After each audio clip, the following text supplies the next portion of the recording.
They would come to call him Panzer Meyer, a name that carried both a steel-cold reputation and a dangerous allure, whispered across countless battlefields. But before the medals, the controversies, and the relentless marches into the heart of fire, there was simply Kurt Meyer, a young officer chasing duty and destiny across the storm-torn landscapes of Europe. This is the true story of those first days, of muddy roads and rattling engines, of wide, uncertain eyes behind blackened goggles, of men who still dreamed of home even as they drove deeper into hell. It's here, in these earliest battles, that Curt Meyer's legend began to take shape, forged not just by the thunder of panzers and the crack of rifles, but by moments of raw humanity, blind trust, and that haunting edge between courage and terror.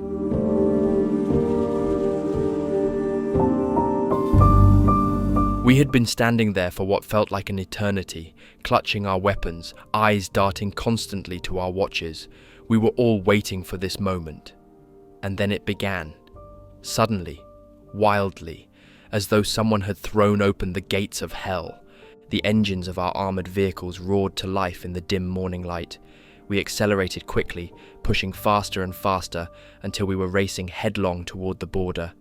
I gripped my seat, feeling the shudder of the machine beneath me. Each heartbeat pounded like a drum in my skull. The first shells came soon after, explosions tearing up the earth ahead. It was as if the ground itself was screaming. A strange kind of exhilaration mixed with terror surged through me. I remember the mist hanging low, distorting our view, turning ordinary shapes into monstrous silhouettes. Our armoured group advanced steadily, smashing through barricades and fences, demolition charges blowing apart obstacles in flashes of blinding light. Sparks flew, bits of brick and wood rained down. The machine guns mounted on our vehicles opened up, stitching lines of death across the facades of buildings. At last we charged straight into the village of Golola. Our armoured cars roared over the bridge before the Poles could demolish it. I was amazed to see the villagers emerge so quickly after the shooting stopped, many with hands raised high. Their eyes were wide with confusion and fear, some still clutching farm tools as if they'd been interrupted at work. They could not believe how fast it had all happened. Barely 10 minutes after our assault began, we were already in full control. Then, suddenly, right in front of me, I saw a Polish officer clutching his neck. A bright spray of blood jetted from between his fingers. He collapsed at my feet. That sight struck me harder than any shell ever could, so this was war. It stamped itself into my mind with dreadful clarity. But there was no time to dwell on it. We pressed on, pushing through the rubble, tangled beams, smoking hay carts, splintered fences. All of it made progress difficult. The ground itself seemed to sigh under the weight of destruction. Somewhere behind me, I heard horses whinny in panic. Soon after, I left my regiment's main trail and moved to the outskirts of Golola, leading a reconnaissance patrol. As commander of the SS Panzer Jäger Company, I often found myself detached for entirely different tasks. This time, no one had expected an enemy tank counterattack. Our position was stretched thin. We had only just reorganized from individual battalions, and I still wasn't fully used to this new structure. Secretly, I had always felt more at home during the technical development of the tanks back at Debika and later at Wunstorf-Zossen. Now, here I was, thrust straight into a deadly game of cat and mouse. We pushed on through the fog. The air stank of cordite and oil. Suddenly, shapes loomed ahead. Two of our armoured cars crept forward across an open field. A Polish motorcycle platoon was fleeing beyond them. The armoured cars continued slowly, their silhouettes ghostly in the haze. Visibility was barely 50 meters. Then it happened. A blinding flash. The first car lurched to a stop, its wheels locking up, smoke pouring out. It had driven straight into the kill zone of a hidden Polish anti-tank gun. The second car didn't fare any better. It was blown apart moments later, debris scattering like autumn leaves. Both wrecks now lay about 150 meters in front of us. We strained our eyes but could see no sign of the anti-tank position. It was brilliantly concealed. Suddenly, rounds slammed into the ground around us. Machine gun bursts swept over our heads. We ducked low behind our vehicles. Panicked cries rose from the panzer crews. One group was trapped inside and shouted frantically for help. We tried to crawl forward to reach them, but a storm of bullets cut us off. Each time we lifted our heads, rounds cracked by, chewing up the dirt. Then I saw it. One of our Panzerjäger crewmen was crawling out of a hatch, dragging himself along the gravel. Blood dripped from his tunic. Before I could move, he went limp. I watched, stunned, as he lay there twitching, not 20 paces from me. To our left, a company of Polish cavalry charged through the smoke. Their sabres flashed for a brief, absurd moment, but they didn't make it far. Heavy machine gun fire from our vehicles tore through them, horses screaming and collapsing in heaps. Some riderless horses bolted back through the Polish lines, manes wild with terror. Then came more Polish infantry, storming up the hill to our front. A battalion of Panzer Grenadiers met them with disciplined fire, their lines holding firm. When the field finally fell silent, we picked our way among the bodies. Many of those young Polish soldiers looked barely older than boys. It struck me how determined they'd been, charging into such a hopeless attack, driven by some fierce loyalty I couldn't fully comprehend. Later that evening, our regiment advanced alongside the 17th Infantry Division. The countryside was littered with blackened carcasses of wagons, cattle, even children's toys abandoned in the dirt. Fires burned low, casting everything in a sorrowful orange glow. We reached the Wartha River under cover of darkness. Nearby villages smouldered, reduced to hollow shells. On September 7th, our unit was ordered to seize Kaputi, Altazu, and Domaniew. Strong Polish resistance flared up again. Shells crashed around us, spraying the air with sharp fragments. We moved forward in fits and starts, each meter contested. I remember seeing the faces of men in my platoon, grim, eyes narrowed, knuckles white around their rifles. As dawn broke on the 8th, we found ourselves on a narrow road clogged with wreckage. Polish soldiers lay dead, their weapons scattered. Among them were civilians, old men, mothers still clutching children. Some wounded crawled into ditches trying to hide. I helped lift a Polish child into a wagon where a medic waited.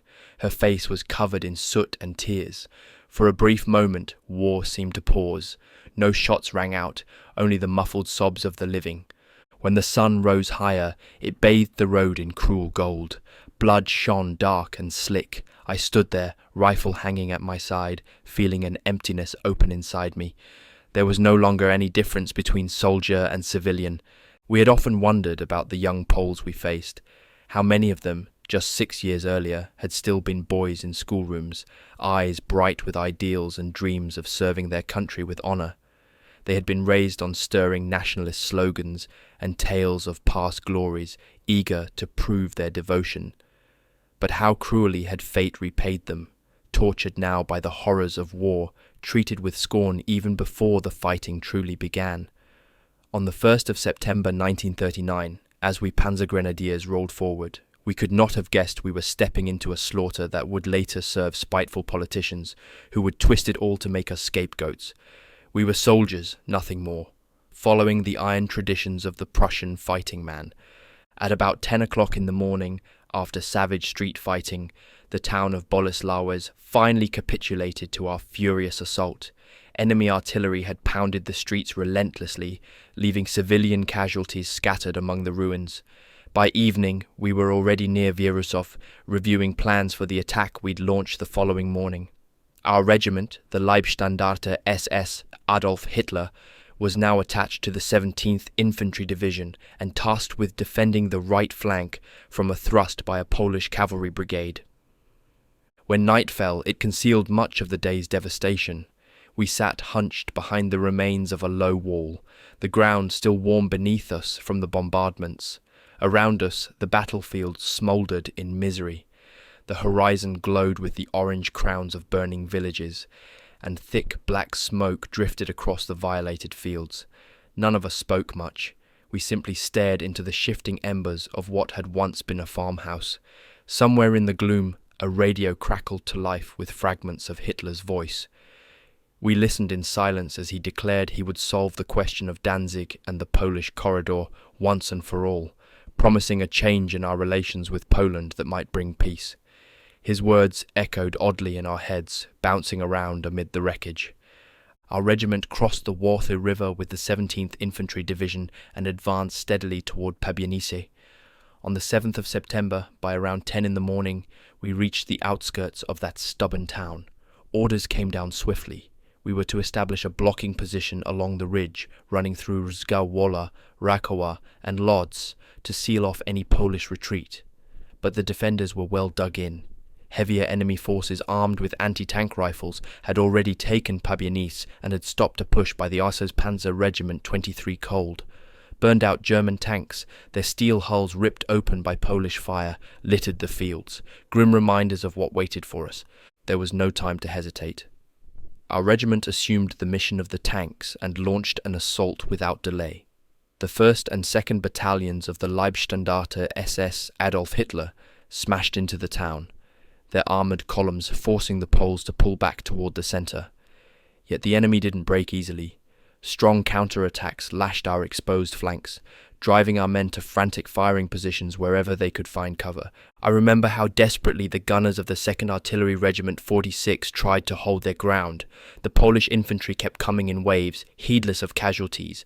At one point, the regimental command post itself was almost overrun. Clerks, drivers, anyone who could hold a rifle, grabbed weapons and fought for their lives.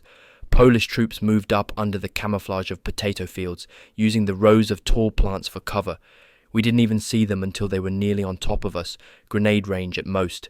There was nothing we could do to halt their creeping advance. They seized more and more ground right under our noses. In a blind rush, I jumped up from my crouch and fired wildly into the field. It was the only chance to hit them before they closed the gap. Beside me, a grenadier from the 13th Company shot as if he were on a practice range, carefully squeezing off round after round. But it didn't last. In a flash, I was slammed backward into the trench, my shoulder burning from a bullet that had grazed me. I landed hard, breath knocked out of me, and realized with a sick drop in my stomach that my neighbor had been shot clean through the neck. His lifeless eyes stared at the sky. That was the last time I ever tried to stop an attack by standing up in the open. The fighting raged all through the day. Only by late afternoon did the Polish momentum finally break. Hundreds of enemy soldiers dropped their rifles and stumbled into captivity, faces drawn, hands high in surrender. Meanwhile, the 16th Army Corps had pushed to the gates of Warsaw itself, wrestling with Polish defenders streaming from the west. General Hoepner met our spearhead at Nadarzyn and informed us that we would soon be attached to the 4th Panzer Division for the next push. New orders arrived quickly. Our Leibstandarte was to secure the Kapity Altazu-Domaniew line, cutting off the enemy's last avenues of retreat from the west toward Warsaw. As we marched, the regiment was abruptly ordered to change course and head north toward Altazu. Motorized infantry rolled behind motorcycles and armored cars, columns vanishing into the night under a shroud of diesel fumes and dust. General Hoepner, who had been so confident just hours before, warned us that heavy fighting was still expected for the 16th Army Corps. The Polish forces trapped west of Warsaw would surely try to smash through any blocking position. After only a few kilometers, it became painfully clear that he was right. We crawled our way through Warsaw's outer suburbs, ears straining at the sounds of distant fighting. Altazu seemed to be exploding ahead of us. When we reached the main road of the Polish retreat, we slammed right into the rear of their fleeing columns. Everything was jammed. Trucks, wagons, artillery pieces all tangled together in a hopeless mess. Under the cover of night, our assault was relentless, machine guns raking the entire length of the road. By morning, it was nothing but slaughter. Hundreds of bodies lay strewn across the rubble. Smashed artillery, crates of spilled ammunition, abandoned rifles. It all lay in grotesque heaps. The fighting had been merciless, continuing until both sides were too exhausted to even lift their weapons. Only when dawn broke did we see the full horror of what we'd done. That morning light revealed a scene I'll never forget. It wasn't just Polish soldiers sprawled across the road. There were entire columns of refugees that had been caught in the chaos, shot to pieces where they huddled in terror. Dead and wounded horses still hung limply in their tack, waiting for the coup de grace. Women and children were scattered everywhere, some literally torn apart by the violence. I saw small children clutching their dead mothers, mothers rocking back and forth, holding limp, bloodied bundles. From beneath broken wagons, wounded hands reached out, trembling, crying for help. The field dressing stations quickly overflowed. In that grisly silence, Poles and Germans worked side by side to lift the wounded, to carry the weeping to shelter. Not a single shot rang out. For a few fragile moments, the war itself seemed to stop.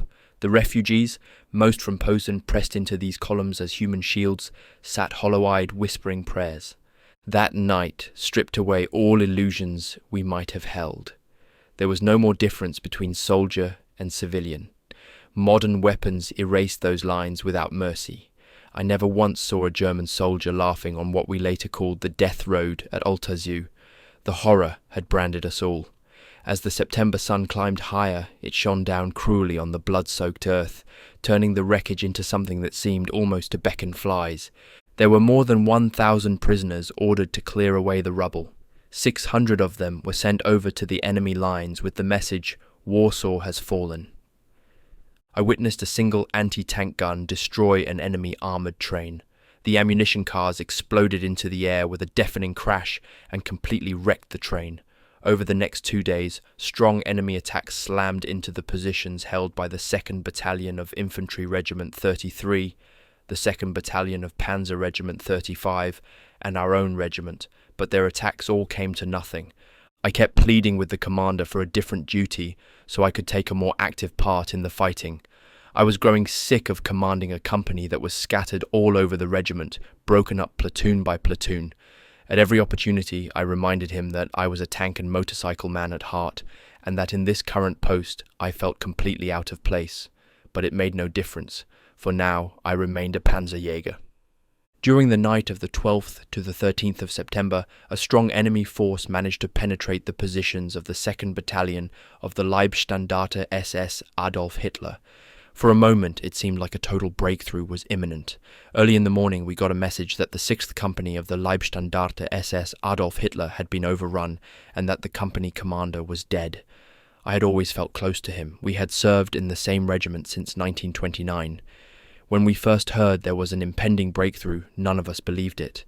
We simply could not accept that the enemy could break through our defensive lines.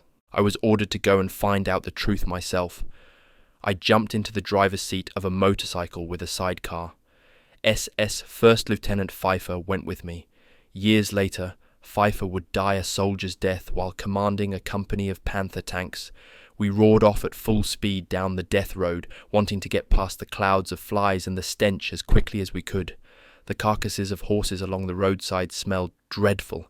Just a few hundred meters outside of Świecice, I spotted 2 Polish soldiers and a member of the 6th Company of the Leibstandarte SS Adolf Hitler crouching behind a small bridge.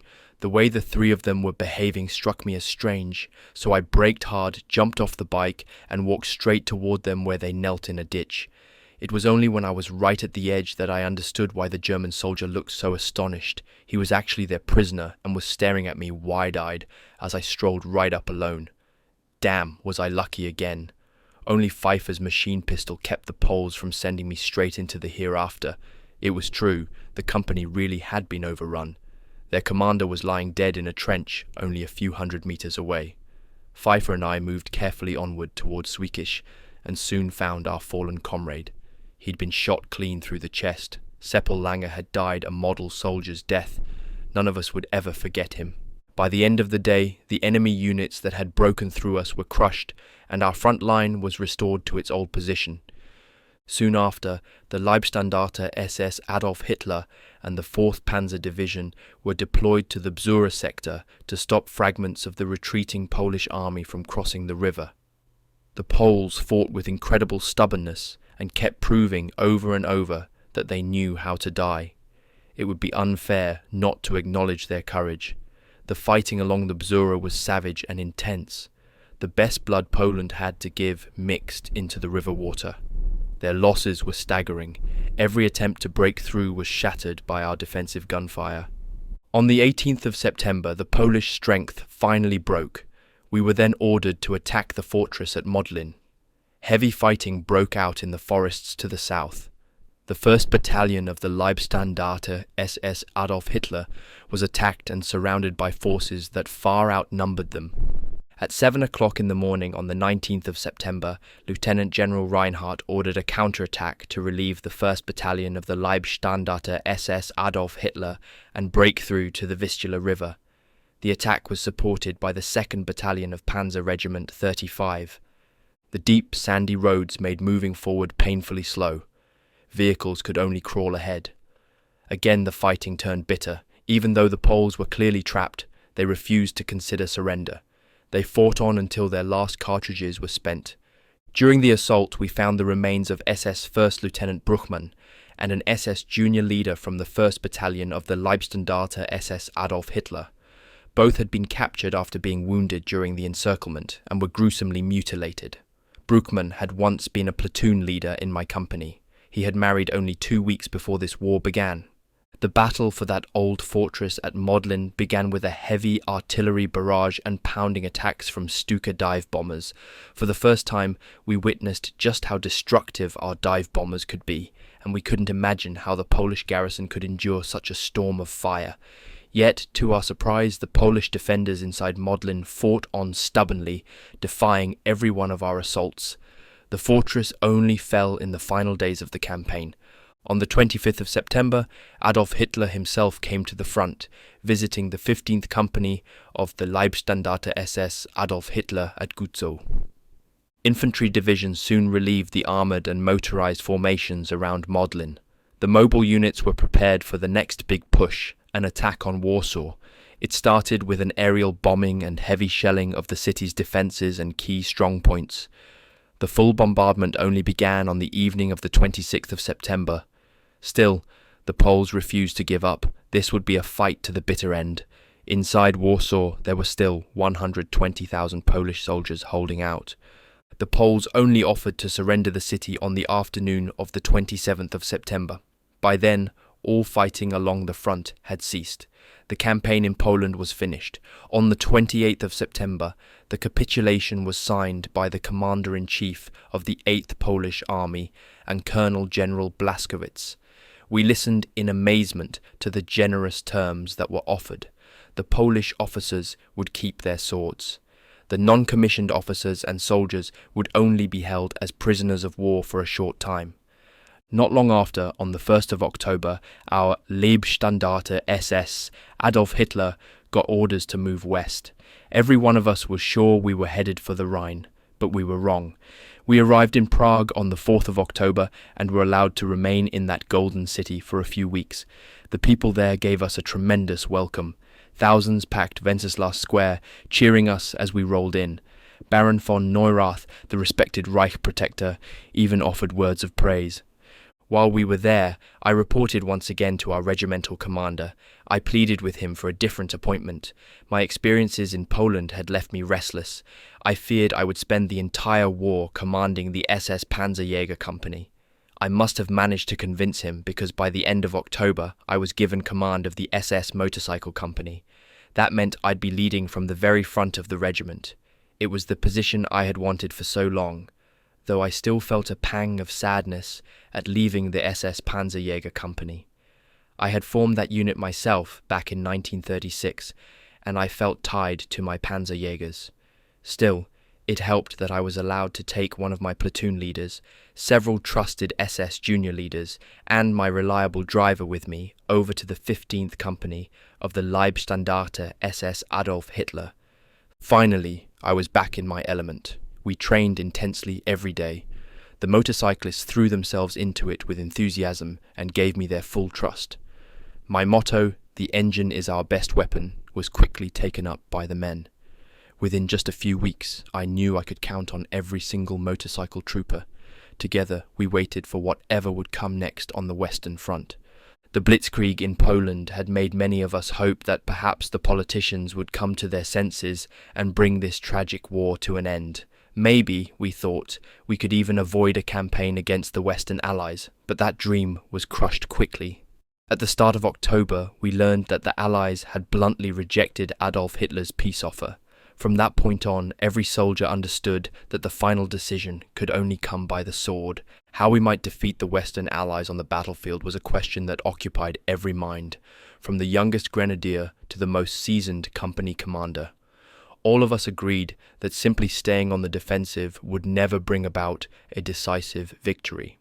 From a soldier's point of view, only a major offensive could lead to a military solution if politics failed. In November, we moved into the Koblenz area and came under the command of General Heinz Guderian. Drawing on what we had learned in Poland, we trained the men for their new tasks. Planning sessions, exercises, and maneuvers followed one after another. The enthusiasm of my soldiers gave me fresh energy. Neither the harsh training nor the freezing winter weather could dampen their spirits. We trained under the motto, "Sweat saves blood. Better to dig a trench 10 meters long than a grave 1 meter deep." My company was billeted in empty buildings in Bad Ems. The rough ground there was excellent for our training, since we knew we would likely be pushing through the Ardennes forests alongside Guderian's corps. The terrain there was much like the Westerwald region. Guderian himself inspected every single company. His planning exercises fascinated us. Every insight he shared guided us forward. I still remember him telling us, "The tank's engine is your weapon, just as much as its main gun." Under this seasoned commander, we prepared ourselves for the attack in the west that we all knew was inevitable. On the 24th of December, Adolf Hitler visited us in Bad Ems. He spoke to the regiment and told us how much he trusted us. He hinted that we would soon be marching over battlefields stained with our fathers' blood, fighting to build a lasting peace and a strong Europe. In February of 1940, we were placed under Army Group von Bock and moved to the area around Rheine. The sudden transfer caught us off guard. We would have preferred to stay with Guderian. Once in Rheine, a new phase of our training began. We were attached to the 227th Infantry Division. As a motorized unit, our orders were to cross the Dutch border, smash through their frontier defences, and advance to the IJssel line. To succeed, we would have to move at top speed to secure the many road bridges over the canals, especially those across the IJssel, before they could be destroyed. We drilled river and canal crossings over and over until we had explored every possible combat situation. Soon we felt completely confident in our ability to carry out this mission. My unit was quartered in Salzburgen, where I stayed at the local vicarage. It was there on the 1st of May that I met the well-known Bishop Count von Galen. He would later plead for my life, reminding my judges of the principles of justice rooted in Christianity. Bishop von Galen insisted on giving my company his personal blessing. As the weather improved, the day we would be thrown into battle drew ever nearer. For days we waited for the code word, "Study Anton." On the 9th of May, we finally received it, and our operational readiness was confirmed. At 2:05 in the morning, the next code, Danzig, came through. It was the final order to attack the Dutch frontier defences. We left Salzburgen in the dead of night and rolled quietly into the darkness. The local people stood along the road, waving to us, wishing us luck and a safe return. By 4 o'clock, our last preparations were complete.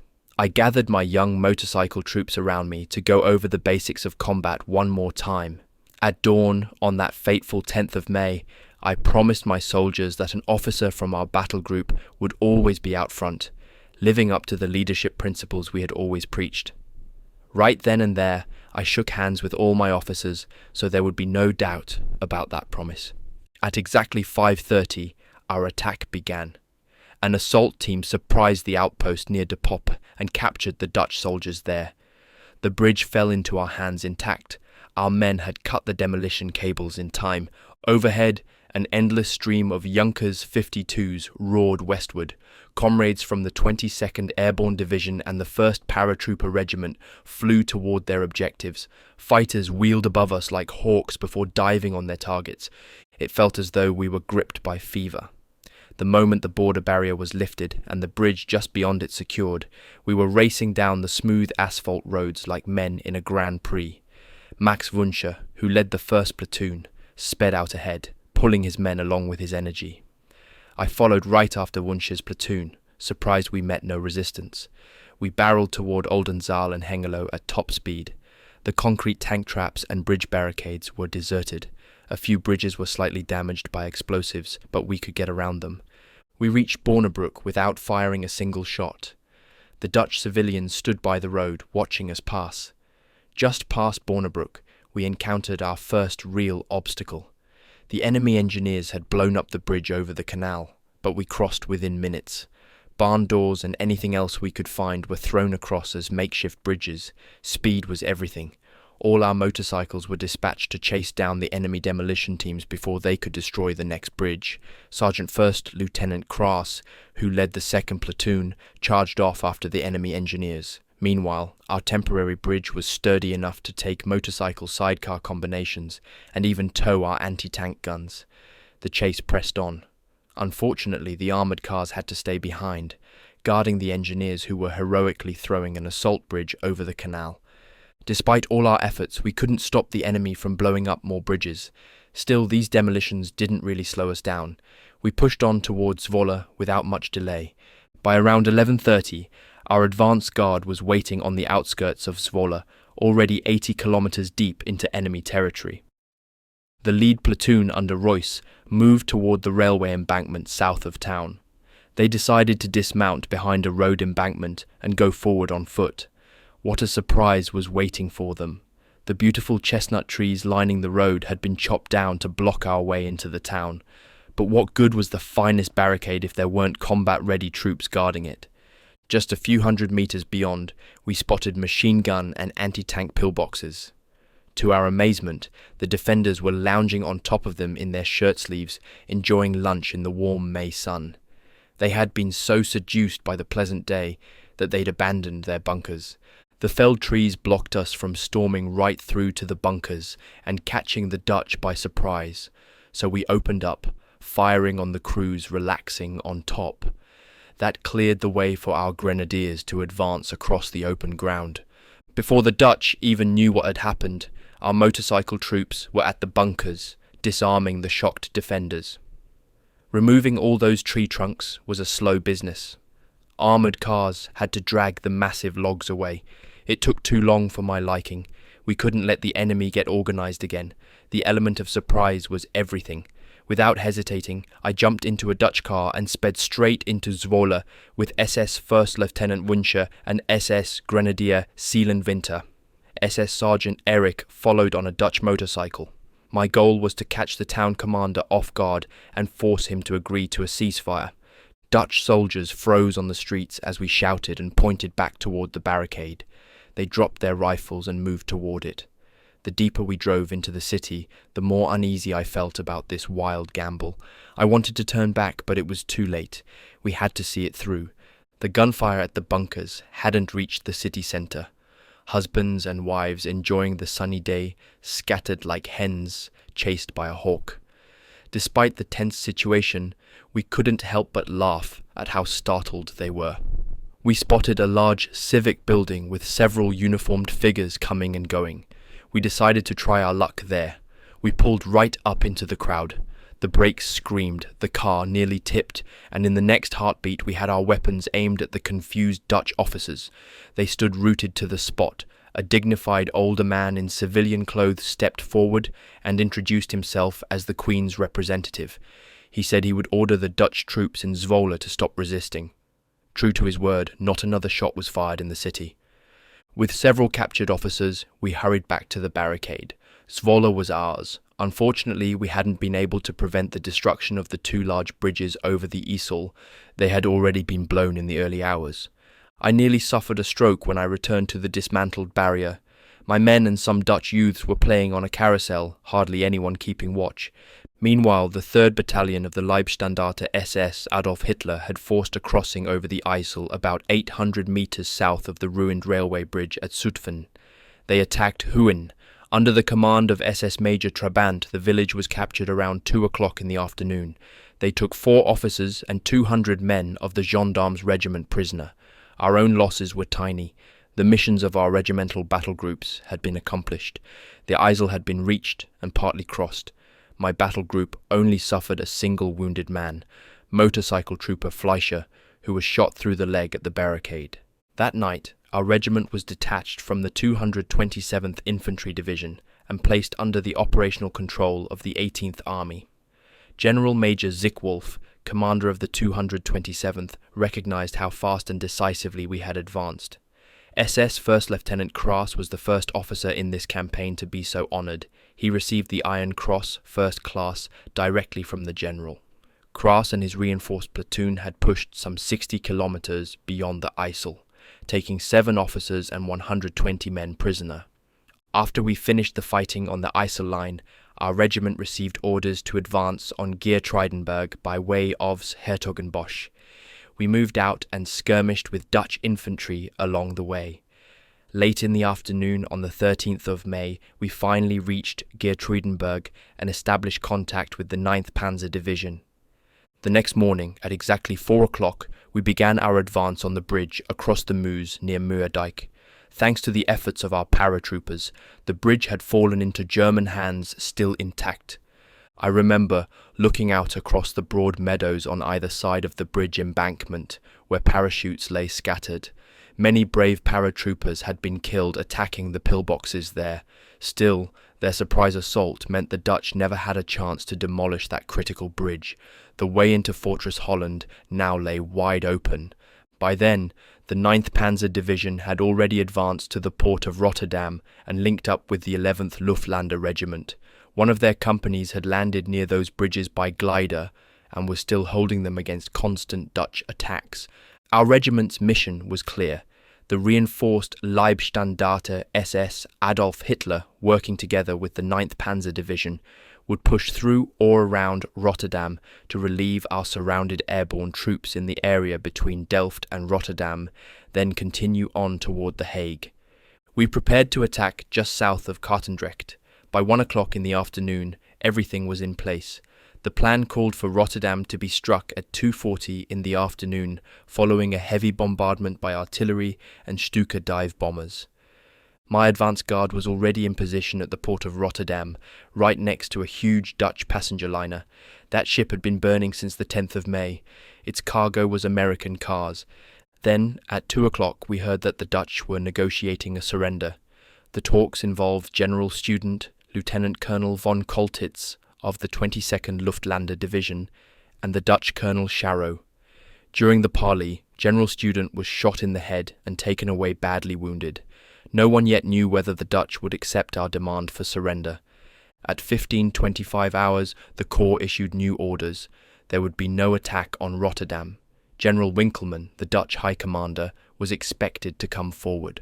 I stood on the bridge with a group of officers, watching several waves of Heinkel 111 bombers approach. Dutch anti-aircraft guns opened up on the plains. We tried desperately to signal the bombers by firing red flares to call off the attack, but we were right in the middle of their target area. Later we learned the pilots hadn't seen our signals through the thick haze. Smoke from the burning ship cast a heavy pall over the city. Then we heard the whistling of falling bombs and scrambled off the bridge into nearby cellars. That was it. The attack could no longer be stopped. Rotterdam was soon engulfed in flames. The last bombs fell at 15:45. We came out and stared at the raging fire in horror, experiencing the sheer violence of a bombing attack for the very first time. The wall of fire in front of us was growing into an impassable barrier. The streets were nearly blocked. Any thought we had of waiting was swept away by an order to advance immediately. My advance guard was to push forward and make contact with elements of the 22nd Luftlandser Division at Overschie. We worked our way through the maze of blocked streets, pushing deeper and deeper into burning Rotterdam, our faces covered. People fled past us, heading for the port to escape the inferno. My motorcyclists rode like mad through the narrow streets, as if possessed. Shop windows exploded beside us, spewing flaming decorations and mannequins onto the sidewalks. It was an uncanny sight. The farther we went, the emptier the streets became. Soon there were no Dutch civilians left. The blazing heat had driven them all away. 2 of our heavy armoured cars moved ahead, their tail lights the only markers through the dense smoke. There was no way to stop. The heat was unbearable. After we passed through a devastated shopping district and reached a wide avenue lined with trees, I ordered a quick halt so the motorcyclists could catch up. They came out of the inferno last, faces black with soot, hair singed, but all of them laughing. Behind us, the burning city had sealed off tighter than a drum. We couldn't go back. There was only forward. We advanced cautiously toward Overshie, under the protection of a canal embankment. Suddenly, we were met by infantry fire. The drawbridge over the canal had been raised and was a perfect barrier. We quickly blew up the bridge mechanism. A heavy vehicle then pushed on the bridge, and it slowly dropped down. The road to the north lay open. But what a sight it was! Plane after plane sat wrecked on that long stretch of concrete road, shot up or burned out. They were the transport aircraft of the 22nd Luftland Division that had been forced to use the road as a runway when their original landing zones proved impossible. They'd fallen victim to Dutch artillery. Those surrounded troops had held out for 3 days against every attack. The fighting at Overshie had been especially fierce. We moved carefully along both sides of the road. Dutch machine guns and rifles couldn't stop us, but when we finally reached Overshie, it was all in vain. Apart from scattered signs of battle and our dead comrades, there were no survivors of the 22nd Luftland Division left. It was only after pushing on toward Delft that we finally saw about 10 exhausted soldiers and a young lieutenant come running toward us. The officer threw his arms around my neck in relief. At about 9 o'clock that evening we reached Delft and linked up with other elements of the surrounded 22nd Luftlander Division. That day, on the 14th of May, our regiment captured 3,536 Dutch prisoners. The next day, on the 15th of May, we completed the disarmament of Dutch troops in The Hague and Scheveningen without any resistance.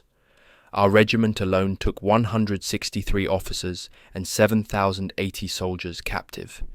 With the Ministry of War occupied, the campaign in Holland was finally over for us. We moved into northern France by way of Arnhem and Namur, and near Valenciennes we finally ran into French troops for the first time.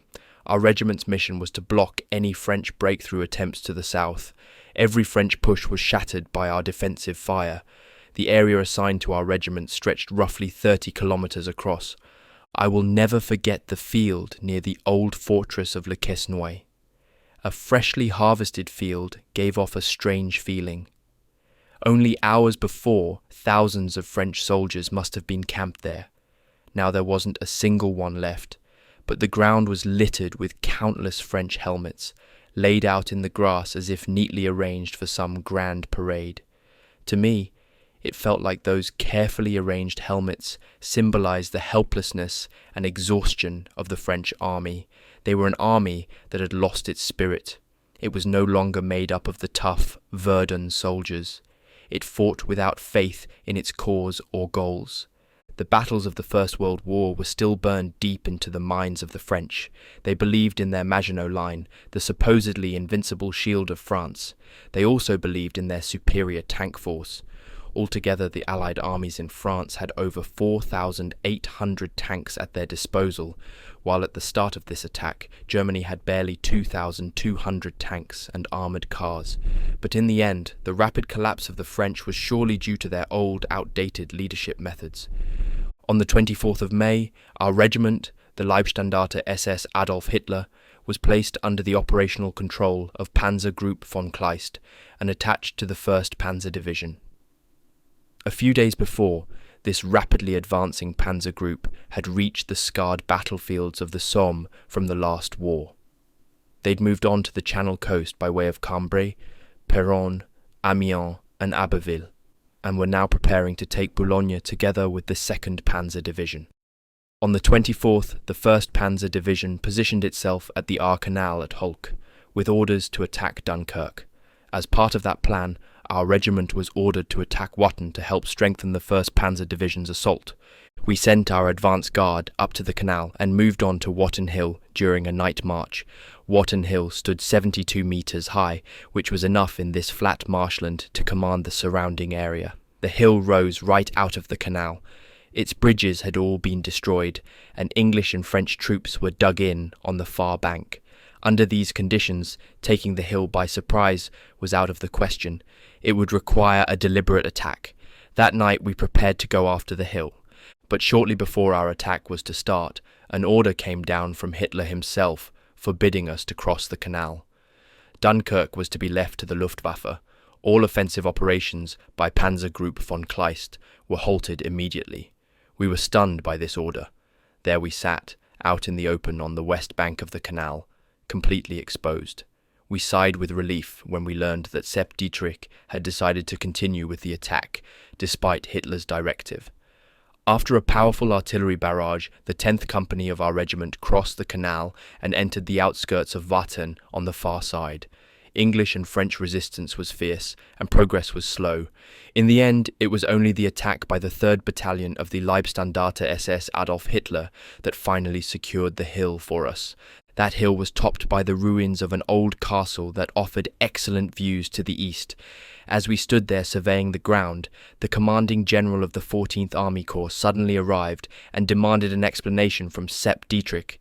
Dietrich pointed out, "The rear west of the canal is in full view from Watton Hill. Those bastards could look right down our throats. That's why I decided to take the hill." General Heinz Guderian agreed with him immediately. Then, just seconds after their conversation, we were all forced to dive for cover. Enemy machine gun fire raked our position.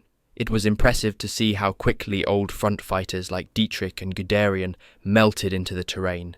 After this ambush, Guderian ordered that the attack continue toward Wormhout and Berkes. For that operation, our regiment was attached to the 20th Infantry Division, with Infantry Regiment 76 on our right and the reinforced Infantry Regiment Grossdeutschland on our left. Our attack on the 27th of May was delayed because the bridge over the canal wasn't finished in time. At 7:45 that morning, an enemy force launched an attack from a small patch of woods about 2 kilometers east of Watton Hill, but our artillery crushed them. At 9:28 we set off, advancing quickly. By 10 o'clock, our regimental command post came under heavy enemy artillery fire that lasted through the afternoon. In Bolesile, the 1st Battalion of the Leibstandarte SS Adolf Hitler ran into strong resistance. They also took heavy fire from the sector controlled by Infantry Regiment Grossdeutschland, which was lagging behind and couldn't deal with this threat to our flank for quite some time. My motorcycle troops waited, ready to strike as soon as Bolesile fell. Once that happened, we planned to send my advance guard forward like an arrow loosed from a bow, straight into Wormhout to seize it by surprise. I couldn't sit still, waiting. I wanted a first-hand look at the situation near the front of our lines. A motorcycle seemed like just the right mount. Shells falling on the crossroads forced me to race ahead at top speed. Knocked down telephone wires turned the road into an obstacle course. Suddenly I felt a huge jolt. I realized later I'd been thrown into the air like a rocket. From that point on, I remembered nothing. Someone must have found me and brought me back to our regimental command post.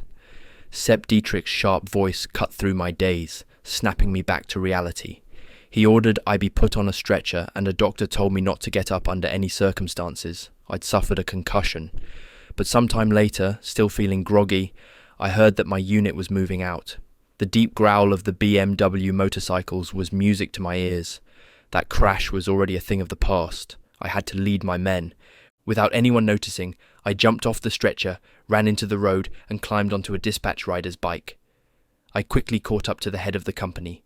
Max Wünsche, who led the spearhead, gave me a questioning look but didn't have time to ask. I raced right up to the lead platoon and charged toward Bolesile. My troops followed without knowing I'd just gotten off a stretcher. As we neared the outskirts of Bolesile, we were hit by rifle and machine gun fire. Mortars exploded on either side of the road. Pausing wasn't an option. We tore forward at top speed. The machine practically skipped across the cobblestones. I knew only a few seconds were needed to clear the danger zone. To the left, I spotted a machine gun nest. I could no longer see our lead elements and guessed it was the limit of their field of fire. At full throttle, we blasted past the first houses. Just beyond a bend, we came on a small barricade made of farm equipment. Without firing a shot, Eric's group disarmed the stunned French defenders. Behind us, our motorcycle troops poured bullets into the gardens, forcing the surprised enemy to surrender. 15 officers and 250 soldiers were rounded up and marched off. We only had 2 casualties. SS squad leader Peters was killed, and SS Sergeant Eric was shot through the thigh. It was a bold stroke that paid off, but doctors made me hand over my advance guard for a few days and ordered me to finally rest. On the 28th of May, our regiment, along with the 2nd Panzer Brigade and the 11th Rifle Brigade, attacked Wormhout. At 7:45 that morning, tanks rolled forward with grenadiers riding on top. Heavy enemy artillery pounded them. The enemy was strong in both infantry and guns. Just in our sector, 2 full enemy regiments were identified. I had to stay at the regimental command post and couldn't leave without special permission.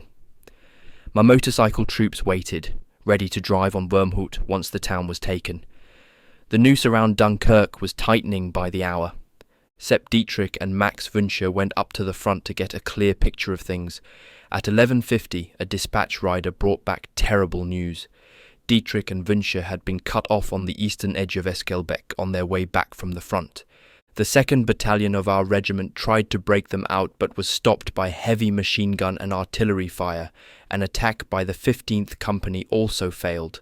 A reinforced platoon of the 6th Company from the 2nd Panzer Brigade under Lieutenant Korder lost 4 tanks and couldn't cross the open ground. Both Lieutenant Korder and Sergeant Major Kremel were killed a few hundred meters outside Eskelbeck. Sepp Dietrich's trap position was clearly visible. It was barely 50 meters from the enemy lines. His car sat at a road barrier, burning. Flames and thick black smoke poured from a ditch where the fuel had spilled.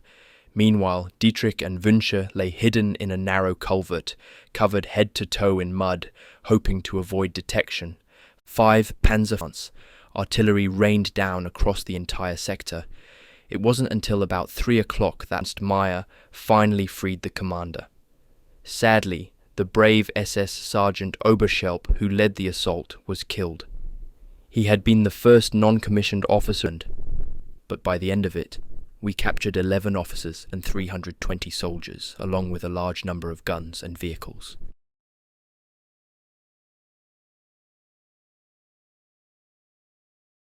It was on the 23rd of June when my advance guard received the order to push on toward Saint-Étienne.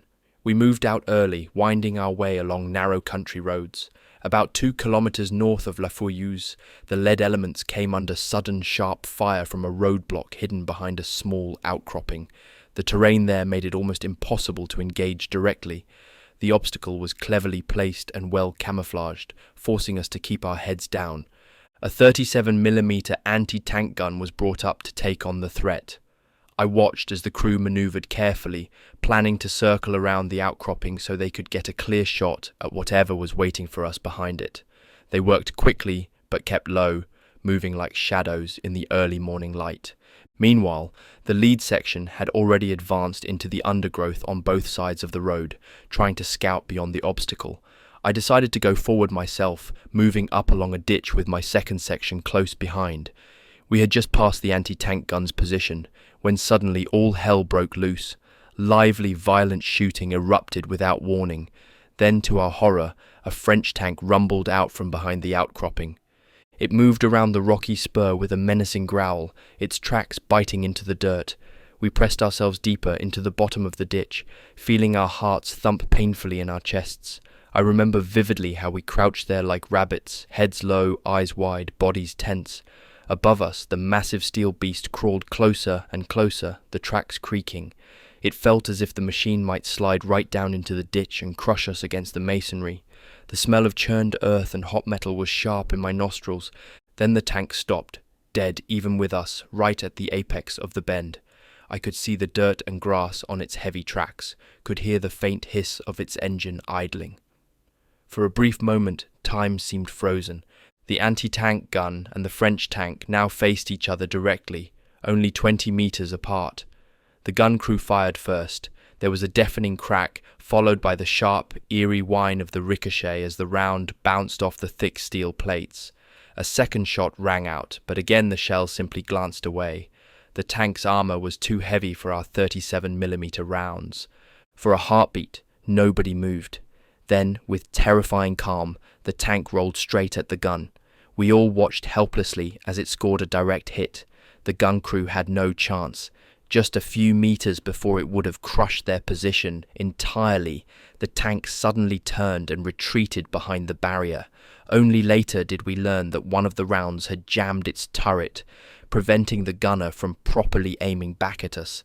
But the brave Panzerjäger crew, the last of our men to die in the French campaign of 1940, lay still beside their shattered weapon. From my position in the ditch, I strained my eyes and soon saw even more enemy armor.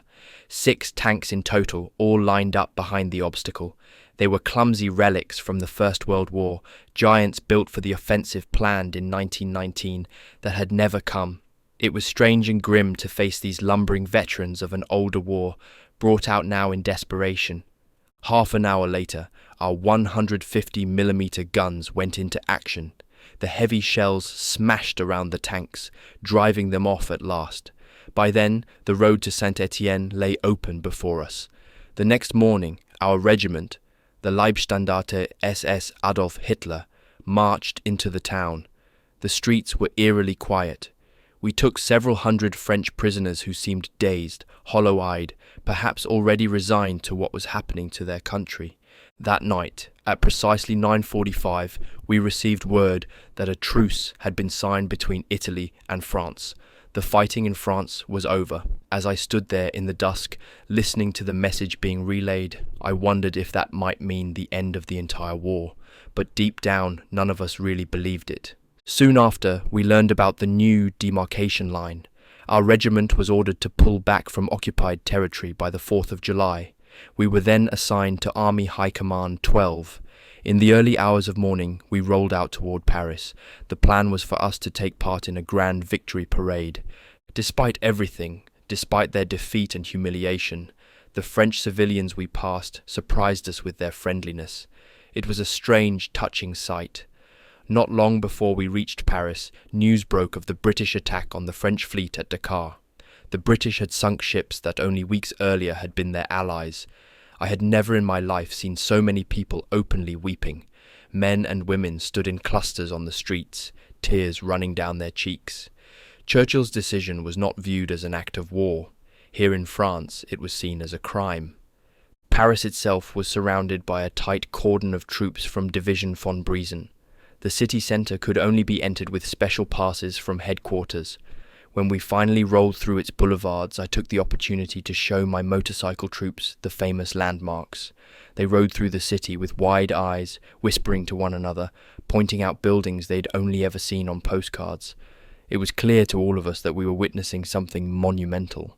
The parade for the Führer was postponed again and again, then finally cancelled, so we left Paris and marched on toward Metz. Still, I wanted to give my men something meaningful before we turned away from the capital. I asked Sepp Dietrich for permission to leave a day early so I could take them to Verdun. He agreed without hesitation. On the 28th of July, about 100 of our soldiers stood with me at Fort Douaumont. Together, we walked slowly through the casemates. It was there, 25 years earlier, that Brandenburg Grenadiers under Hauptmann von Brandis and Oberleutnant Haupt had taken the fort in bloody hand-to-hand combat. Deeply moved, we stood before the great casemate, whose gate was now walled up, knowing that behind those stones countless German soldiers were taking their final rest. All around the destroyed fort, the ground was scarred beyond words. Line after line of shell craters marked it like the surface of a dead moon. The thin layer of grass that struggled to grow there couldn't hope to hide the tortured look of the earth. Old communication trenches zigzagged through the fields like deep twisted scars. Between Fort Douaumont and the charnel house, we stumbled upon the grave of a comrade who had died only weeks before. We stood there, heads bare, feeling the weight of silence. Just beyond lay thousands of wooden crosses, stretching out across the gentle slope in front of the charnel house. Words lost their power. Those countless simple crosses spoke for themselves, telling of entire regiments that had vanished into the past. From the charnel house we climbed slowly up the mound of Vaux, trying to imagine the titanic struggles that had taken place here in June of 1916. We climbed all the way to the shattered summit of the fort. I told my soldiers about Lieutenant Kiel, who had led 40 grenadiers through an eastern trench on the 2nd of June to storm the fort's centre. But nothing was left to show that path now. The ground had been too thoroughly churned by war. Standing there, we could almost see it in our minds. Dark shapes of men dashing through the barrage, blasting gaps in the walls, pushing forward despite everything. I described how German engineers had set off charges that disabled the armoured turrets. One lay at our feet now, cold and lifeless, its menace long gone. Inside the fort, the air was damp and heavy. We found black scorch marks on the walls and ceilings, silent traces left by German flamethrowers. I told my men how both the French garrison and the Germans who took the fort suffered equally from thirst. They clung to every water bottle that somehow survived the storm of steel outside. My men gathered close around me as I spoke about the desperate battle fought here on the 8th of June, 1916. On that day, the French attacked in 7 waves, trying again and again to retake the fort. But the exhausted Germans fought like madmen. They had simply decided they would not give it up. At twilight, we followed the route taken by 21 German soldiers and 2 officers who had somehow made it through the French barrage to reinforce the tiny group still defending the fort. They were all that remained of 2 entire companies. All the others lay out there on the battlefield. As night closed in, we moved back to our vehicles and headed east. None of us spoke much.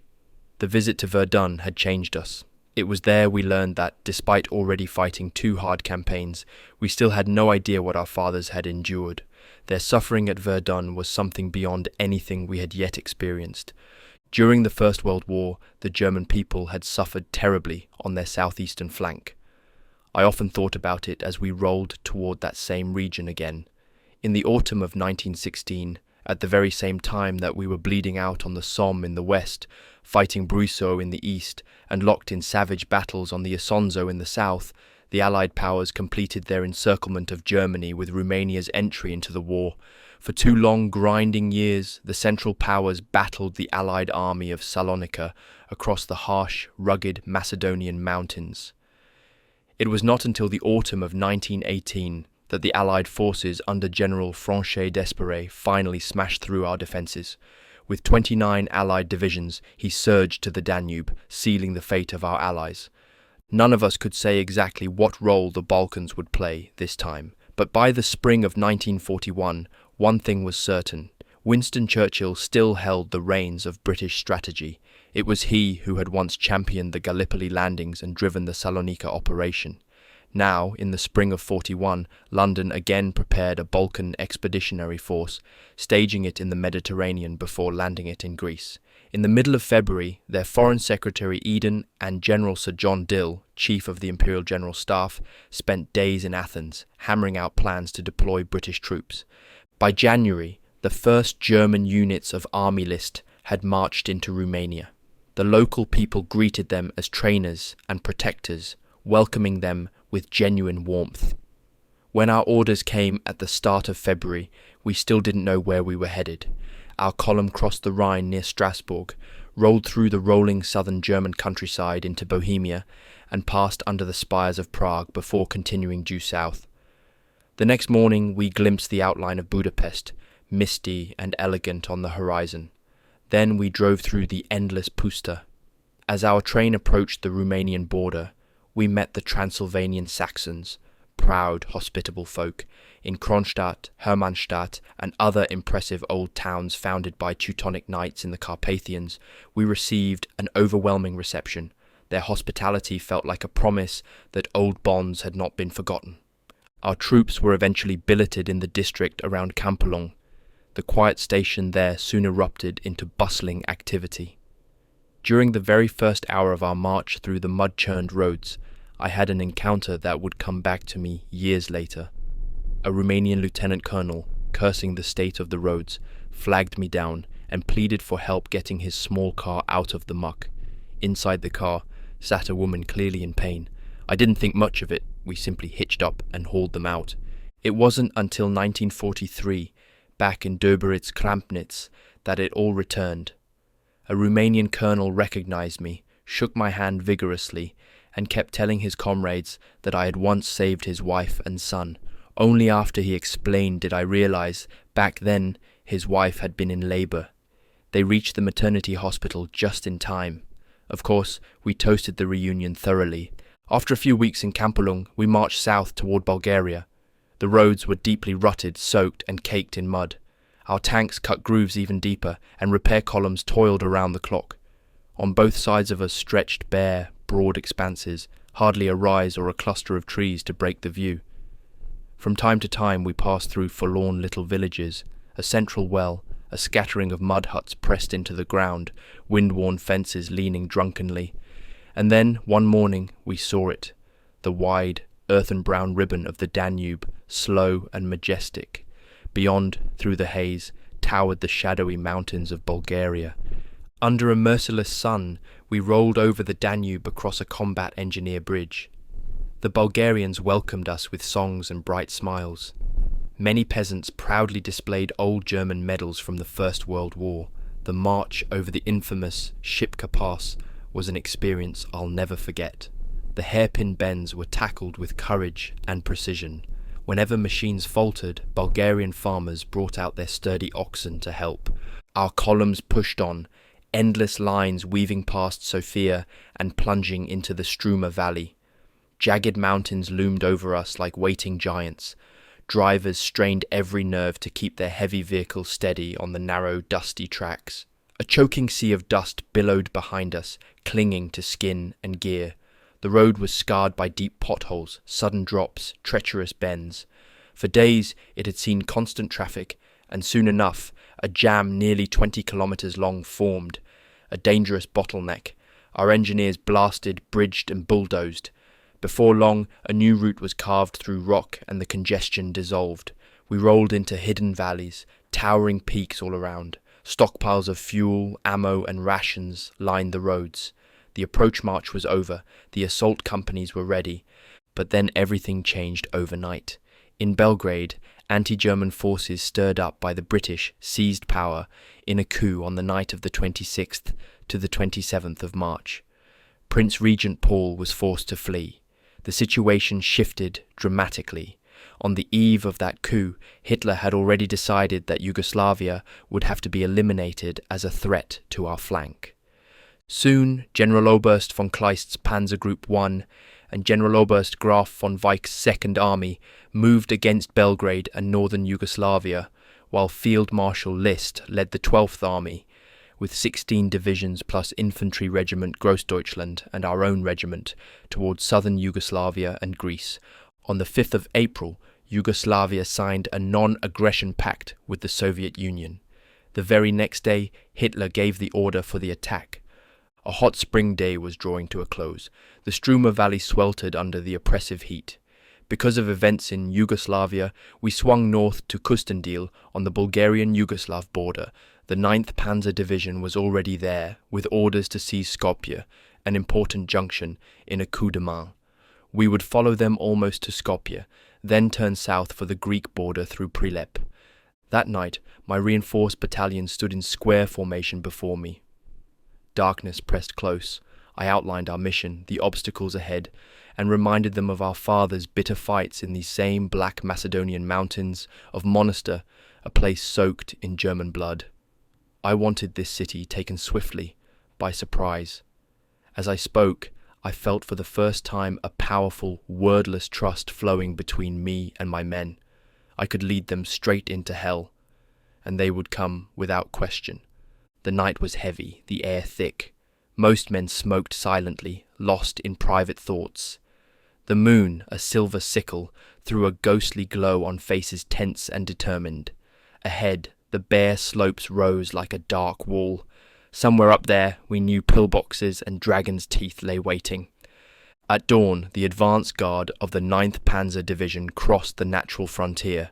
1,200 meters up, they found Yugoslav fortifications.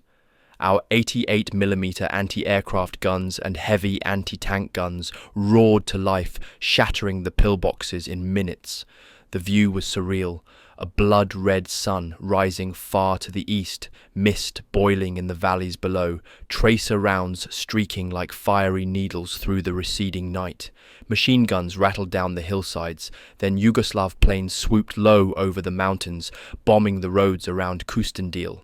The packed columns were hit, losses were miraculously few, but SS Lieutenant Colonel Monke, commander of the 2nd Battalion Infantry Brigade Leibstandarte SS Adolf Hitler, was gravely wounded. SS Captain Baum took over. By late afternoon, we reached the border. The 9th Panzer Division had already smashed the frontier defences and was driving towards Skopje, leaving behind splintered barricades and smoking pillboxes. We passed many prisoners, including Bachka and Banat Germans, who cheered and grabbed our hands. Dead horses lay swollen by the sun, their bellies grotesquely round. Others wandered loose, eyes dull.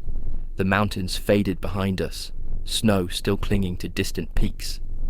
Outside Kumanovo, we found knocked-out tanks and fresh graves, evidence of fierce fighting. Night fell quickly. We neared the crucial junction south of Skopje. Soon we would take the lead, cutting south toward Prilep.